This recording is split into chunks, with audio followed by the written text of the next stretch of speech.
Amis de la vérité, bonjour. Bien, dans cette allocution, nous allons parler de Philippiens chapitre 2, verset 6. Allez, c'est parti. Alors lisons ce texte dans la Bible de Sassy, qui dit de Jésus, qui ayant la forme et la nature de Dieu, n'a point cru que ce fût pour lui une usurpation d'être égal à Dieu.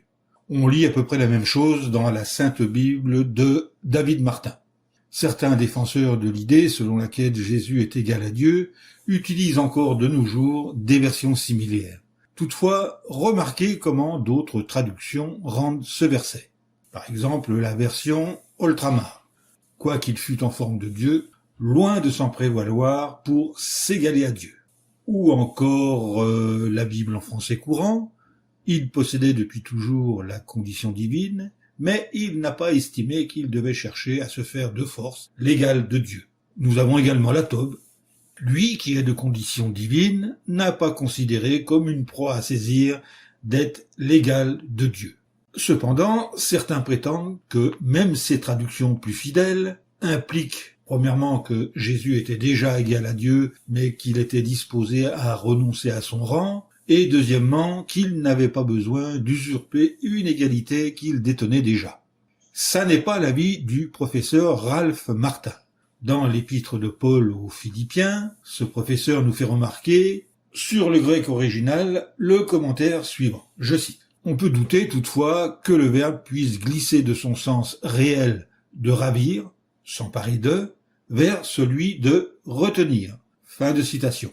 Le commentaire interprétatif du Testament grec dit de son côté « On ne trouve aucun passage où ravir, s'emparer de, harpazo en grec, ou l'un quelconque de ses dérivés ait le sens de garder ou de retenir. Il semble que ce verbe signifie invariablement ravir, s'emparer de. Il n'est donc pas permis de glisser de son sens véritable, saisir, vers un autre sens totalement différent, celui de retenir. » Fin de citation.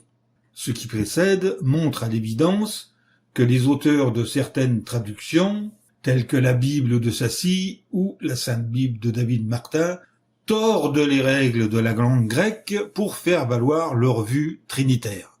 Loin de suggérer que Jésus jugeait convenable de se faire égal à Dieu, le texte grec de Philippiens 2.6, lorsqu'on le lit d'un œil objectif, affirme exactement le contraire. Jésus ne pensait pas que ce fût convenable.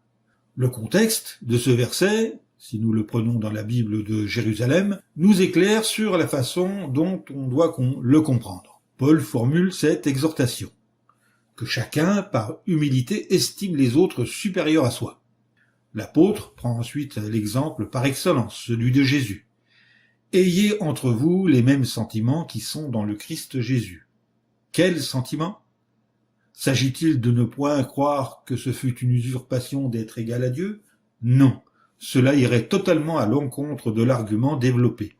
Bien plutôt, Jésus, qui estimait Dieu supérieur à lui, n'a jamais cherché à se faire de force l'égal de Dieu. Au contraire, il s'humilia plus encore, obéissant jusqu'à la mort. Assurément, ces paroles ne peuvent pas s'appliquer au Dieu Tout-Puissant. C'est de Jésus-Christ qu'il est question ici. Jésus-Christ qui illustre parfaitement l'argument de Paul relatif à l'importance de l'humilité et de l'obéissance vis-à-vis de quelqu'un de supérieur, le Créateur, Jéhovah Dieu. Fin de la vidéo.